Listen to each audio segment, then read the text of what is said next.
Bienvenidos a la Open Class de hoy, Fundamentos de la Educación Personalizada, con Juan Luis Fuentes, al que os presento. Él es coordinador académico del Máster Universitario en Educación Personalizada de la Universidad Internacional de La Rioja, es doctor europeo en Pedagogía con premio extraordinario de doctorado y dirige el grupo de investigación El Quehacer Educativo como Acción.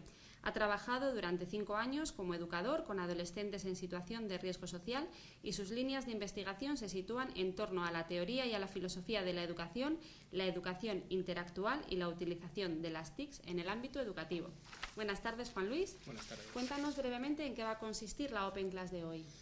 Bueno, pues vamos a profundizar un poco en qué consiste este concepto de educación personalizada, a propósito de que es uno de los pilares fundamentales de la educación de esta casa, de la UNIR, y al mismo tiempo pues de un máster que tenemos desde hace unos meses sobre el concepto de educación personalizada. ¿Y qué es la educación personalizada? Bien, pues antes de responder a la pregunta de qué es la educación personalizada, me gustaría distinguirla y decir qué no es la educación personalizada. Porque en los últimos años muchos proyectos educativos e idearios de centros educativos incluyen este calificativo dentro de su descripción de qué es el centro. Pero da la impresión de que en ocasiones no se sabe muy bien qué es esto de educación personalizada y cómo se lleva a la práctica. Probablemente el atractivo de este calificativo se debe a dos razones, fundamentalmente. Por un lado, porque se trata de huir de esta idea de una educación masificada, una educación muy tecnificada, que trata a todos los alumnos por igual, en una propuesta homogénea. Tenemos siempre la imagen de aquella figura de frato que aparecía a la escuela como si fuera una fábrica. Entraban por un lado los alumnos, cada uno diferente a los demás, con una chimenea arriba, que parecía que a través de una serie de contenidos, todos enlatados, transformaba a esos alumnos diferentes en el ciudadano estándar que salían por el otro lado, ¿no? Y por otro lado, porque se ha confundido con otros términos que son similares pero que son diferentes. Ellos son el concepto de educación individualizada y el concepto de educación integral. Sin embargo, la idea de educación personalizada va un poco más allá. Por un lado, podemos decir que le supera. El concepto de educación individualizada no nos dice mucho más de que se encuentra el alumno por un lado, el profesor por otro, y si reducimos el ratio de alumnos por profesor, podemos llegar a hacer una educación individualizada, una educación para un solo individuo. El concepto de educación integral quizás es algo más completo, porque ya nos intuye que es posible atender una serie de dimensiones de la persona más allá de las meramente instructivas que se tratan habitualmente. Pero no nos llega a decir qué dimensiones son importantes a trabajar en el ámbito educativo. Por eso el concepto de educación personalizada nos posibilita, por un lado, un conocimiento teórico, un conocimiento antropológico, y por otro lado, un conocimiento práctico, en la medida en que posibilita aplicar ese conocimiento teórico a la realidad de las aulas. Yo creo que fundamentalmente esto es lo que caracteriza la educación personalizada. ¿Y qué diferencia la educación personalizada de estas otras concepciones educativas que nos comentabas? Bueno, pues por un lado, este conocimiento antropológico que posibilita la educación personalizada nos permite concretar una propuesta educativa que sea acorde a lo que es la persona. El ser humano, a diferencia de otros animales, se caracteriza por la educabilidad. Es decir, cuando nacemos tenemos una vulnerabilidad que no es común a otros animales, ¿no? Por eso necesitamos pues, de los adultos, de la familia, de la comunidad, para que nos proteja. Pero el ser humano al mismo tiempo no se conforma con sobrevivir, sino que, como decían los clásicos, lo que aspira es a una vida buena, aspira a ser feliz. Y ese ser feliz se consigue gracias a la educación, es decir, hacia otros adultos que nos guíen hacia lo que se considera que es uno de los ideales del ser persona, ¿no? Podemos decir también que esta educabilidad tiene lugar a lo largo de toda la vida. La persona nunca deja de ser educable, es decir, puede perfeccionarse a lo largo de toda su existencia. Por otro lado, también es importante tener en cuenta que si nosotros descubrimos que la persona es un ser con iniciativa, es un ser activo, tenemos que tratar de proporcionarle oportunidades educativas que vayan en consonancia con eso. Es decir, si es un ser activo, tenemos que posibilitarle que realmente sea el protagonista de su propio aprendizaje, que no sea simplemente el que recibe las orientaciones de un profesor. Si descubrimos que la persona es un ser social, tendremos que proponer actividades en las que se relacione con otros, trabajo colaborativo, trabajo en equipo. Si decimos que la persona es un ser libre, tendremos que darle la oportunidad de que realmente sea libre. Tendremos que promover su responsabilidad, que elija y que se equivoque, que asuma las consecuencias de sus decisiones. Si pensamos que la persona es un ser moral, tendremos que pensar que hay que ayudarle a descubrir lo que está bien y lo que está mal, a formar ese criterio moral. Con lo cual, podemos decir que la educación personalizada posibilita una acción que sea consecuente con esta descripción que se hace inicialmente de la persona.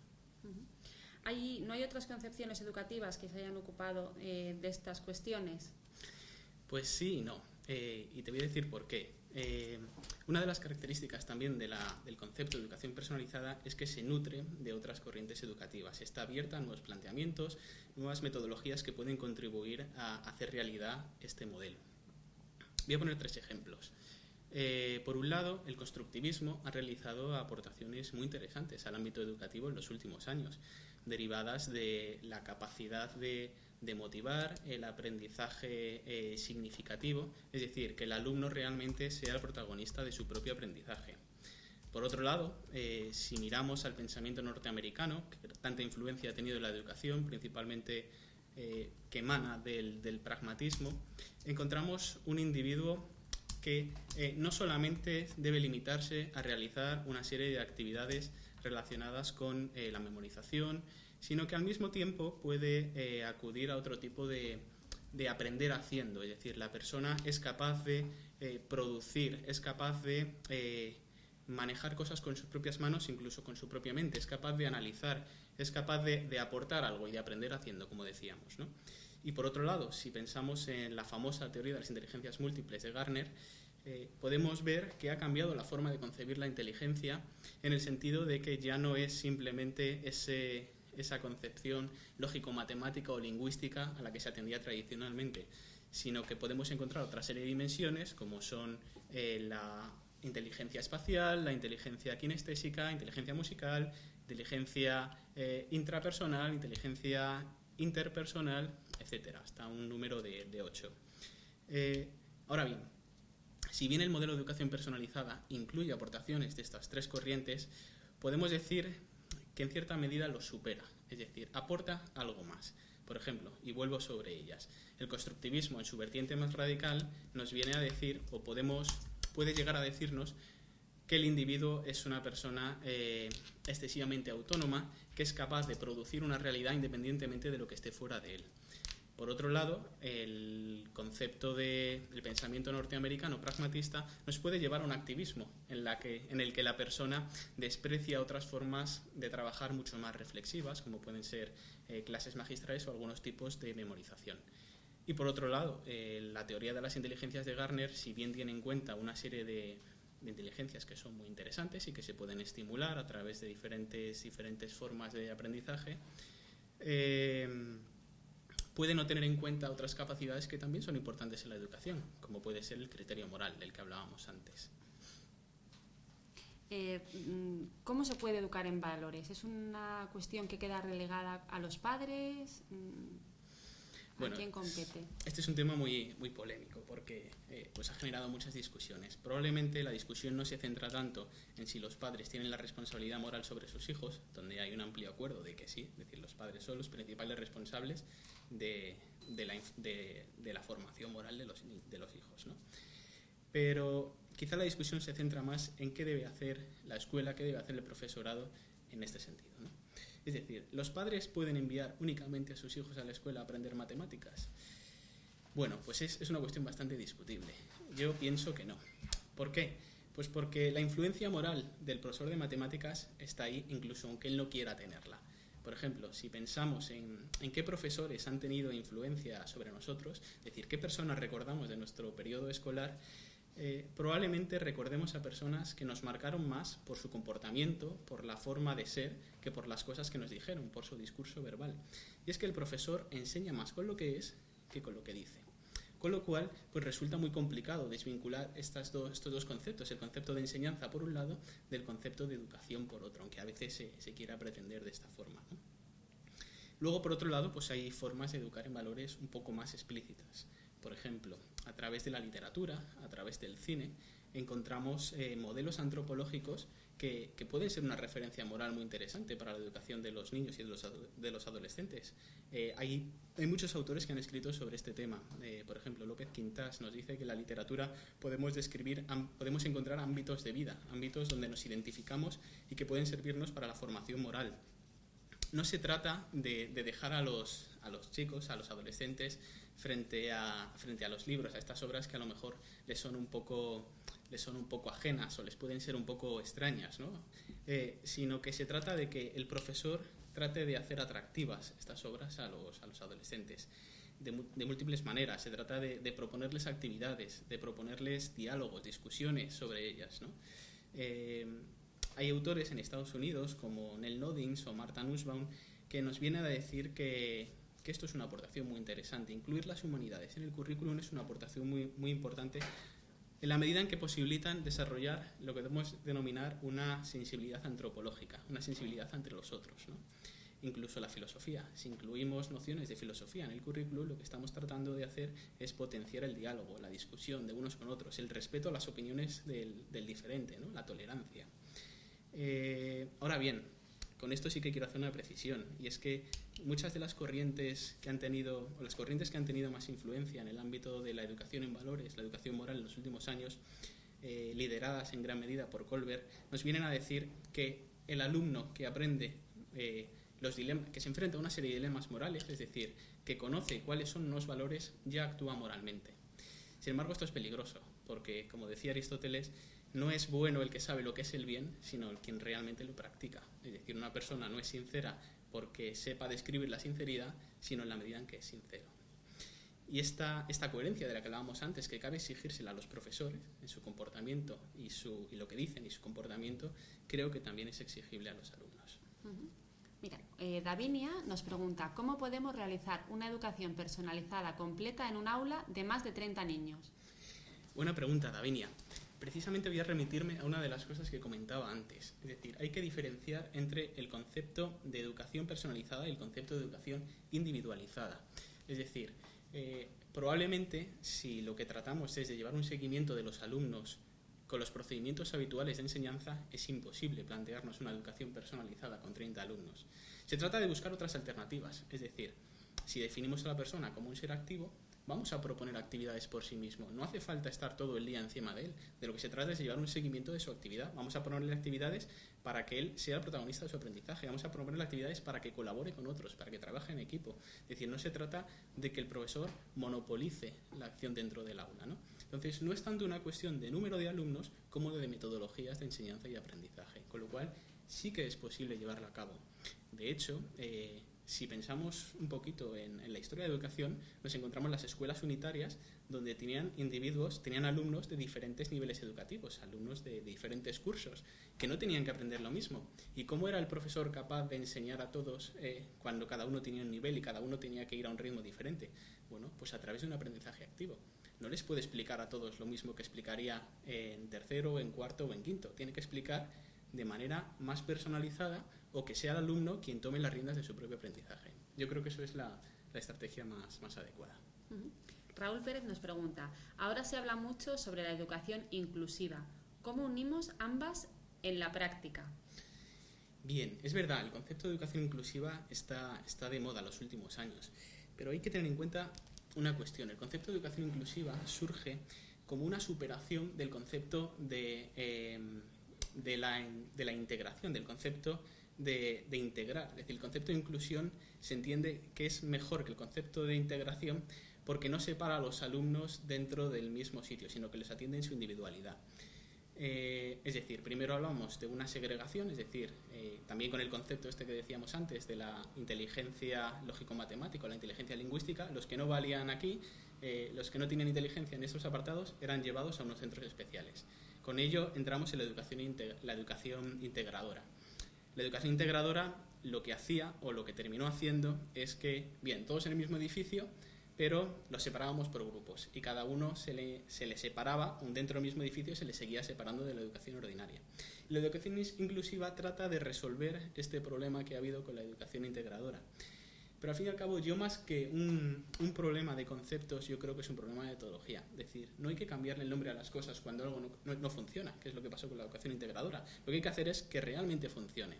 De hecho, este concepto está más extendido en la Europa continental que en otros contextos, ¿no? Precisamente porque somos más tendentes a cambiar el concepto que en Estados Unidos, por ejemplo, ¿no? Lo cual, de lo que se trata es de realmente pensar qué es lo que queremos y llevarlo a la práctica dentro del aula. Y no hace falta cambiar tanto el nombre a las cosas. Cristina nos pregunta, ¿aprendizaje cooperativo y educación personalizada pueden ir de la mano?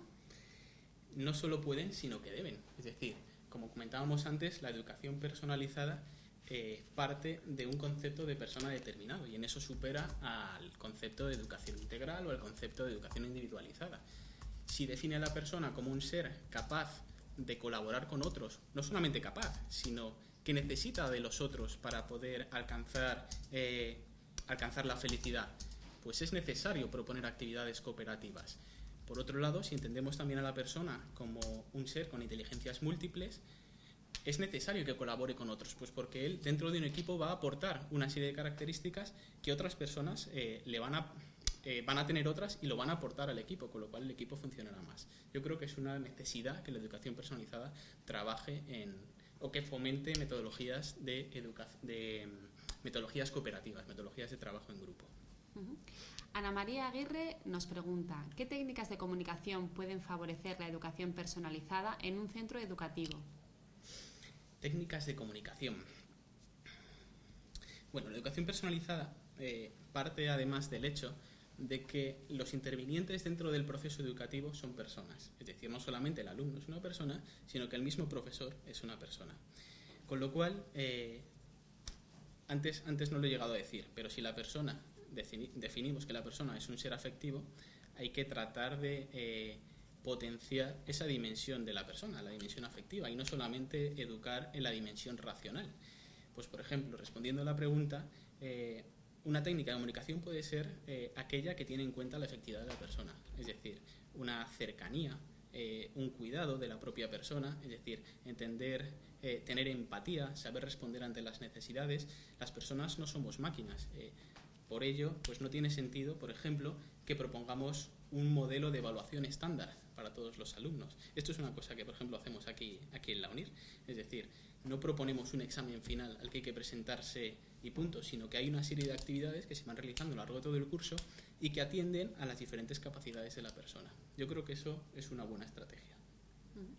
Jaime nos pregunta, ¿fomentar la creatividad de los alumnos es una utopía o se puede llevar a la práctica? Yo creo que se puede llevar a la práctica y el modelo de educación personalizada insiste bastante en ello en la medida en que define a la persona como un ser creativo, un ser capaz de crear. También la teoría de Gardner nos dice que inteligente es aquel que es capaz de crear productos de carácter cultural, con lo cual, si partimos de esas premisas, es necesario promover la creatividad. Voy a poner un ejemplo. Hace 2 o 3 semanas tuvimos una Open Class aquí en UNIR en la que se habló de la idea de narrativas transmedia o el transmedia storytelling, que nos viene a definir una narrativa, una historia, un macrorelato, que se divide en diferentes plataformas, se puede articular a través de una serie de televisión, a través de un libro, a través de una página web, a través de perfiles en las redes sociales. Algunos ejemplos de series de televisión, como la tan famosa Lost, Perdidos, o incluso aquí en España, Águila Roja, pues también se convirtió en una narrativa transmedia. Esto que comercialmente es muy interesante en la medida en que posibilita, por un lado, la diversificación de un producto y la fidelización de una audiencia, ya que pueden acudir a ese producto de formas muy diferentes, educativamente también tiene su interés. Y tiene su interés en la medida en que, por un lado, puede atender a diferentes capacidades de la persona, no es simplemente un libro que podemos pensar que estimula la inteligencia lingüística, sino que al mismo tiempo posibilita diferentes vías de desarrollo. Una de ellas es la creatividad, es decir, las narrativas transmedia, a través de las TICs y sobre todo de la web 2.0 y las redes sociales, estimula la capacidad de interacción con esas redes sociales, con esa narrativa. Es decir, el individuo es capaz de hacer aportaciones a esa primera narrativa que hay y por ello estimula su creatividad. Yo creo que en los próximos años esta va a ser una de las líneas de investigación, una de las líneas de intervención dentro del ámbito de la educación personalizada y de la educación con TICs. En Estados Unidos ya se está haciendo, hay algunas experiencias piloto, y aquí en España pues en algún grupo de investigación que tenemos dentro de UNIR también lo estamos haciendo, y yo creo que va a ser una línea puntera en los próximos años. Arantxa pregunta, ¿y las nuevas tecnologías como el entorno personal de aprendizaje o el e-learning, qué lugar tendrían hoy en día? Bien, pues yo creo que entroncan bastante bien con la idea de educación personalizada. Es decir, ahora bien, no hay que simplemente que pensar que por ser metodologías de aprendizaje innovadoras o que utilizan las TICs ya son en sí mismas innovadoras. Es decir, lo que no podemos hacer es con las TICs seguir haciendo lo mismo que veníamos haciendo 30 años. Es decir, yo recuerdo pues en mi propia formación universitaria estar en clase, venir el profesor, que era una práctica innovadora, poner la misma transparencia, es decir, lo mismo que ponía antes en la transparencia y que tenía en sus papeles amarillos, ahora lo ponía en un PowerPoint y nos leía lo que ponía ahí o se lo sabía de memoria después de muchos años. Pero eso no es innovación, es decir, la innovación realmente es aprovechar las posibilidades que nos ofrecen las TICs para realizar algo más, es decir, que tienen que producir un valor añadido. Y ese valor añadido tiene que ir en la línea de potenciar a la persona en todas sus dimensiones, es decir, tenemos que potenciar, como decíamos antes, la colaboración con los otros, para lo cual las TICs son un ámbito privilegiado de aprendizaje, o tenemos que potenciar la creatividad. Hay que tener cuidado porque Internet está abierto a las intervenciones de todo tipo. La democratización del conocimiento, la democratización de la información tiene algunos riesgos. Está muy bien en algunos sentidos, pero lo que no puede ocurrir es que al haber tanta información se piense que todo está bien. Y si todo está bien no hay nada mal, con lo cual perdemos el criterio de lo que merece y no merece la pena ser estudiado. Cristina nos dice que métodos autodidactas como Kumon son muy criticados por algunos profesores de primaria porque descabalan la clase. Con una educación personalizada esto no debería ser un problema, ¿no? ¿Lo entiende?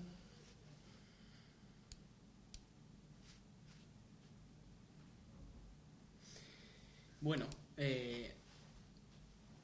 yo creo que hay veces que realmente cuando se está hablando de un nuevo modelo educativo surgen más las preguntas que las respuestas, ¿no? Y probablemente las preguntas que surgen a veces llevan detrás un miedo a que lo que se vaya a implantar en el aula pues suponga cambios y suponga cuestionar pues el status quo que ya hay en la clase. Es decir, esto se ha venido haciendo siempre así, una nueva metodología me va a venir a mí a cambiar qué es lo que he estado haciendo yo siempre, ¿no? Entonces, con respecto al método Kumon, no conozco muy bien este método, con lo cual no te puedo decir en qué medida puede suponer un avance o no.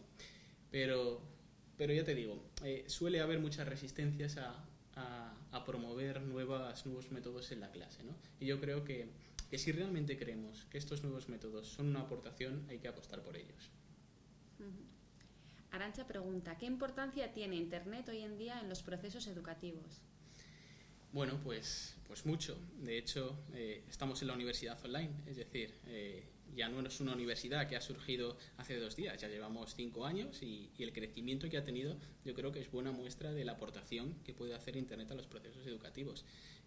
Internet nos posibilita muchas cosas que antes eran impensables, incluso desde la propia realización de una tesis doctoral. Es decir, hace unos años, si querías conseguir un libro que estaba en Estados Unidos, tenías que esperar pues meses para poder obtenerlo. Hoy día ya no solo es que tarda poco en llegar a tu casa, que lo compras a través de Amazon, sino que además de ello, pues probablemente te lo puedas descargar a través de Internet.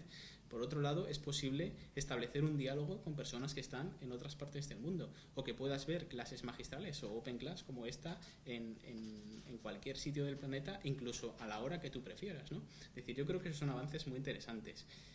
Por otro lado, permiten visitar museos, es decir, casi todos los museos ahora mismo están colgados en su página web y puedes hacer visitas guiadas por ahí. Ahora bien, vuelvo a insistir lo mismo de antes, es decir, la innovación educativa no es realmente poder tener lo mismo que teníamos antes más cerca, que ya es un avance, sino que se trata de pensarlo de una manera diferente. Es decir, ahora mismo esta clase podría ser lo mismo que hacíamos hace 20 o 30 años si no hubiera la participación que hay ahí. Es decir, si no pudiéramos interaccionar y no pudiéramos responder a las preguntas. Con lo cual, creo que eso es una cuestión que hay que valorar porque es un avance muy importante en el ámbito educativo. Gracias a ese avance, Emanuel desde Italia nos pregunta en qué medida la educación personalizada ayuda a los alumnos a pensar y, sobre todo, a pensar en primera persona. Bien, buena pregunta, Emanuele. Debe ayudar a los alumnos a pensar porque reconoce que el individuo es un ser pensante. Es decir, hablábamos antes de que debe reconocer la afectividad del individuo y no atender solo al racional. Pero naturalmente ello no implica que no reconozca la dimensión racional del individuo. A medida que el individuo va creciendo, debe de poder enfrentarse a situaciones que le impliquen un mayor esfuerzo racional. Es decir, debe de enfrentarse a problemas. Y antes poníamos el ejemplo de los dilemas morales. Es decir, son dilemas morales que, aunque no deben de quedarse ahí, no deben de quedarse en el simple análisis moral, sino que para la formación en valores del individuo deben implicar una acción práctica. Sí que es necesario que tengan esa reflexión cognitiva, es decir, que impliquen ese ejercicio de racionalidad, que impliquen a las personas, a los alumnos, a los adolescentes, a tomar decisiones desde un punto de vista racional, que argumenten por qué piensan lo que piensan. Uno de los dilemas más conocidos es el del farmacéutico que crea un producto que puede salvar a la mujer del protagonista de la historia, y lo que se plantea a los alumnos es: ¿qué debe hacer el protagonista? ¿Dejar que su mujer se muera porque no tiene el dinero para acceder a ese medicamento? ¿O realmente debe de robar por la noche ese medicamento para salvar a la mujer? Pues eso es un proceso racional, es decir, la persona debe de argumentar por qué es lícito que el protagonista de la historia actúe de una manera u otra, ¿no? Con lo cual, son aspectos que implican la dimensión moral de la persona, pero que no está exenta de un pensamiento racional. Deben de tratar de argumentar por qué es necesario tomar una decisión u otra. Una decisión que, al fin y al cabo, lo que está implicando es el concepto de responsabilidad. Es decir, yo soy responsable de las acciones que adopto, con lo cual, si actúo de una manera o de otra, tengo que ser consecuente con ello. Ana Puyol nos dice: trabajo en una escuela que da mucha importancia al trabajo en grupo y cooperativo. El problema con el que nos encontramos es que los alumnos de primaria muestran muchas dificultades en el trabajo autónomo, que es también necesario. ¿Cómo podemos trabajar las dos metodologías? Bien. Por ejemplo, el trabajo cooperativo puede ser una buena excusa para realizar un trabajo autónomo. Es decir, probablemente si los alumnos están ya acostumbrados a trabajar cooperativamente, romper esa dinámica y empezar otra puede ser complicado. Pero una de las estrategias que se utilizan en la educación personalizada consiste en lo que ahora está muy de moda y se conoce como el trabajo en pares o la tutoría en pares. En el término anglosajón es el mentoring. Es decir, que unos alumnos puedan hacerse en cierta medida y en ciertos momentos responsables de otros. Es decir, sigue siendo un trabajo cooperativo, pero al mismo tiempo lo que estamos haciendo es potenciar que el alumno sea responsable no solamente del trabajo que tiene en sí mismo, sino además del trabajo del otro, porque el aprendizaje del otro va a depender de sí mismo. Con lo cual, este es un tema que es muy interesante, el tema del mentoring, y como digo, sobre todo en Estados Unidos está teniendo mucha repercusión en los últimos años. Y me parece que puede ser una buena manera de conjugar estos dos conceptos. Muy bien. UNIR tiene un máster oficial específicamente dirigido a la educación personalizada. ¿A quién va dirigido y qué aporta este máster? Bien, este máster tiene un doble carácter. Por un lado, es un máster profesionalizante y por otro lado, tiene un carácter investigador. Y esto se ve en varios aspectos. Es un carácter profesionalizante porque va dirigido a educadores o futuros educadores que quieren mejorar su práctica docente desde una perspectiva de la educación personalizada. Eso por un lado. Y por otro lado, tiene un carácter investigador por varios motivos. En primer lugar, porque da acceso a los estudios del doctorado. De hecho, recientemente, hace unos días, se aprobó que los alumnos del máster en educación personalizada de la UNIR tengan un acceso preferente a los estudios de doctorados de la UNIR, que también hemos estrenado este año 2014. Pero por otro lado, tiene algunas asignaturas, tiene una asignatura optativa que se llama Metodología de la Investigación, tiene un practicum que está orientado a realizar una observación participante que está muy relacionada con el trabajo fin de máster. El trabajo fin de máster da la posibilidad a los alumnos de que realicen una investigación o una aproximación a la investigación significativa dentro del ámbito de la educación personalizada. Por otro lado, este doble carácter, profesionalizante e investigador, también se observa en el propio profesorado. Más del 95% de los profesores del máster son doctores. Más de la mitad de este 95% están acreditados y la gran mayoría son profesores que ya trabajan en un centro educativo. Es decir, pueden aportar esta doble dimensión, una dimensión de investigación y una dimensión de enseñanza, una dimensión de profesionalización. Dentro del máster pues tenemos una parte teórica que trata de focalizar en este conocimiento teórico que hablábamos antes, un conocimiento antropológico, en cuanto que el profesor no puede ser un mero reproductor de las técnicas que otros han preparado para él. Con la introducción del libro de texto en la escuela ha habido muchos profesores que se han limitado a enseñar lo que venía en el libro, a promover las actividades que venían en el libro, que probablemente esté muy bien, pero que no están diseñadas para la clase en concreto que tiene ese profesor delante, sino de lo que se trata es de que el profesor sea capaz de diseñar unas actividades que a lo mejor partiendo de las del libro, pero que las ajuste a lo que tiene delante, a las personas que tiene delante. Eso es educación personalizada. Por otro lado, tenemos asignaturas de carácter más práctico. De hecho, en el segundo módulo del máster tenemos 3 asignaturas que se llaman la práctica de la educación personalizada, la primera en educación infantil, la segunda en educación primaria y la tercera en educación secundaria. Luego tenemos asignaturas relacionadas con la consultoría, es decir, cómo evaluar un centro educativo y cómo asesorarle para que se convierta en un centro con un modelo de educación personalizada. Hay una asignatura que es muy interesante, que está específicamente referida a la metacognición. La metacognición no es otra cosa que la conciencia de la persona de cuáles son sus procesos de aprendizaje y de cómo mejorarlos. Es decir, cómo autorregularme para ser precisamente el protagonista de mi propio aprendizaje. Puedo decir que el máster ahora mismo está la matriculación abierta, que el próximo grupo sale en septiembre, en octubre, el 7 de octubre, que precisamente este mes hay una oferta, una reducción de matrícula que pueden consultar en la página web y que para cualquier persona que esté interesado tanto en su mejora dentro del ámbito educativo como en la iniciación a la investigación, que este es el máster perfecto. Cuando digo investigación hay que tener cuidado porque no se puede pensar simplemente en la investigación doctoral.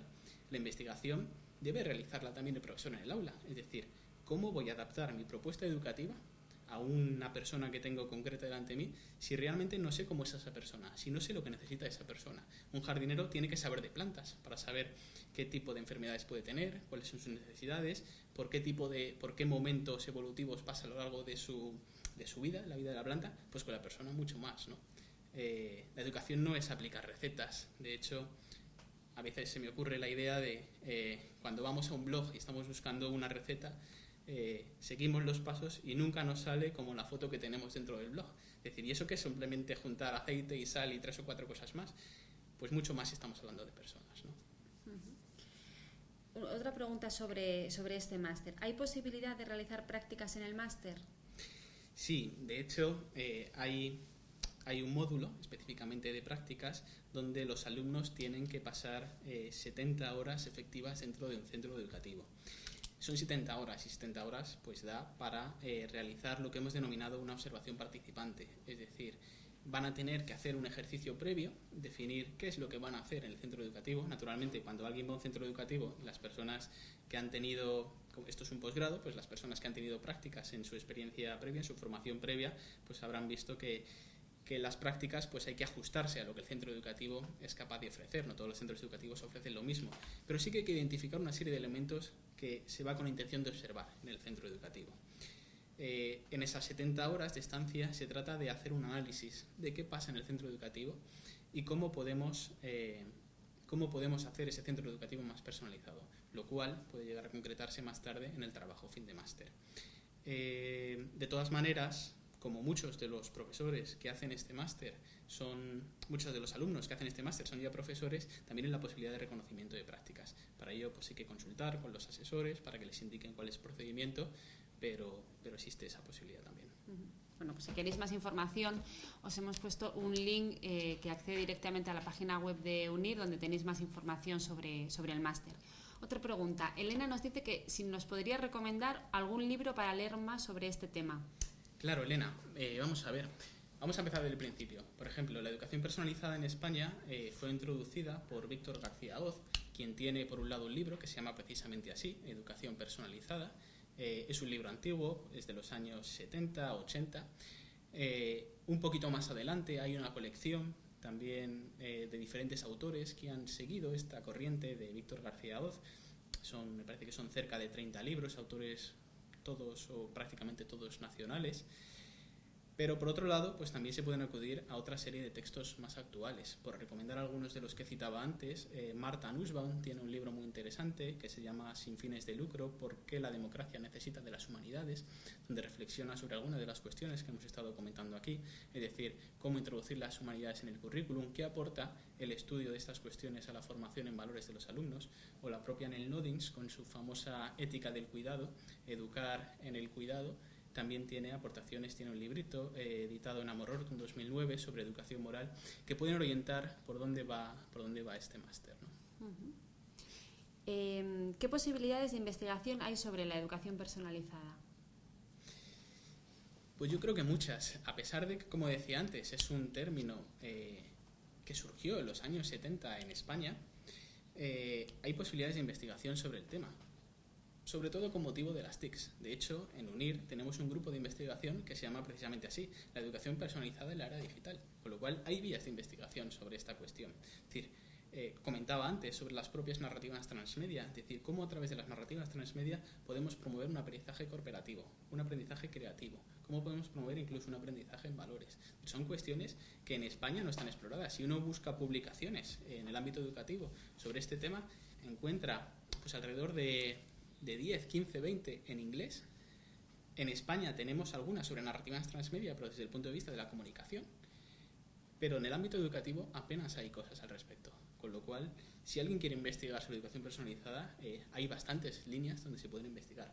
Voy a citar el libro que aquí se me ha escapado, que nos recuerda a Paola, el libro de José Bernardo Carrasco, Educación personalizada, principios, técnicas y recursos, que es ampliamente uno de los libros más estudiados dentro de este máster de educación personalizada.